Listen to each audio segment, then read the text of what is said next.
Hi అండి అందరికీ నమస్తే welcome back to our channel.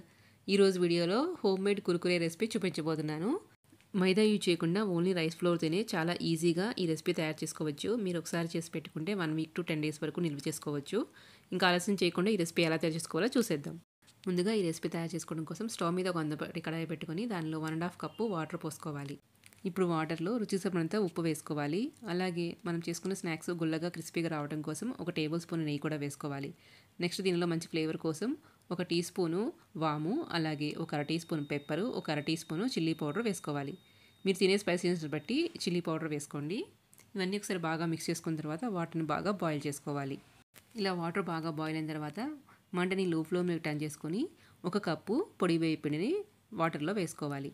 పిండిని ఇలా బాగా కలుపుకుంటూ మిక్స్ చేసుకోవాలి. పిండిని కలుపుకున్నప్పుడు మంటని లో ఫ్లేమ్లోనే ఉంచుకోవాలి.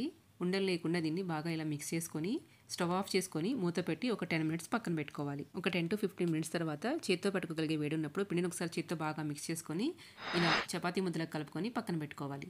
ఈ స్నాక్ మనము చేత్తో అయినా చేసుకోవచ్చు, లేదంటే మీ దగ్గర మురుకులు చేసుకునే మేకర్ ఉంటే దానిలో అయినా పెట్టుకోవచ్చు. ఇలా కావాల్సినంత పిండిని పెట్టుకొని ఇలా పొడవుగా ఒత్తుకోవాలి. మీకు చేత్తో ఎలా చేసుకోవాలో కూడా చూపిస్తాను. మీరు ఇలానే ప్లేట్ మీద ఒత్తుకోవాలని ఏం లేదండి, డైరెక్ట్ ఆయిల్లో అయినా ఒత్తుకోవచ్చు. ప్లేట్ మీద ఒత్తుకుంటే మీకు వేసేటప్పుడు చేతికి వేడి తగలకుండా ఉంటుంది. నెక్స్ట్ చేత్తో చేసుకోవాలనుకుంటే ఇలా కొంచెం కొంచెం పిండిని తీసుకొని ఏదైనా ఒక ప్లేట్ మీద కానీ లేదా పీట మీద కానీ కొంచెం పిండి వేసుకొని ఇలా పొడవుగా ఒత్తుకోవాలి. నాకైతే ఇలా చేత్తో చేసుకున్న వాటికంటే మురుకుల మేకర్తో చేసినవి చాలా క్రిస్పీగా వచ్చాయండి. ఇప్పుడు వీటిని ఫ్రై చేసుకోవడం కోసం స్టవ్ మీద ఒక మందపాటి కడాయి పెట్టుకొని డీప్ ఫ్రై కోసం ఆయిల్ పోసుకోవాలి. ఆయిల్ బాగా వేడిన తర్వాత ఇప్పుడు మనం ప్రిపేర్ చేసుకున్న వాటిని ఆయిల్లో వేసుకుని ఫ్రై చేసుకోవాలి. వేసిన వెంటనే ఇది కలపకుండా ఒక 2 నిమిషాలు ఫ్రై అయిన తర్వాత వీటిని రెండో వైపు కూడా టర్న్ చేసుకొని అన్ని వైపులా కాలేలాగా బాగా ఫ్రై చేసుకోవాలి. ఆయిల్లో బుడగలు తగ్గి ఇలా బాగా క్రిస్పీగా అయిన తర్వాత వీటిని ఆయిల్లో నుంచి తీసి వేరొక ప్లేట్లోకి ట్రాన్స్ఫర్ చేసుకోవాలి. మనము పిండిలో నెయ్యి వేసుకోవటం వల్ల ఇవి చాలా క్రిస్పీగా వస్తాయండి. టేస్ట్ కూడా చాలా బాగున్నాయి. ఇలాగే మిగిలిన వాటిని కూడా ఫ్రై చేసుకోవాలి.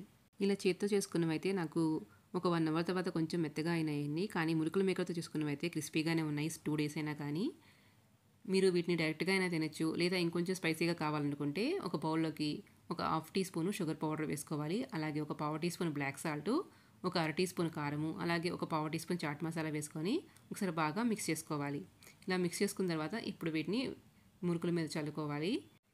మసాలా అంతా కలిసేలాగా ఒకసారి బాగా కలుపుకున్న తర్వాత వీటిని కొంచెం చల్లారిన తర్వాత ఎయిటెడ్ జార్లో స్టోర్ చేసుకోవాలి. అంతేనండి, ఎంతో టేస్టీగా క్రిస్పీగా ఉండే హోమ్ మేడ్ కుర్కురే రెడీ అయిపోయినాయి. పిల్లలకి ఇవి స్కూల్ స్నాక్ బాక్స్లోకైనా కానీ లేదా ఇంటికి వచ్చిన తర్వాత కానీ తినడానికి చాలా బాగుంటాయి.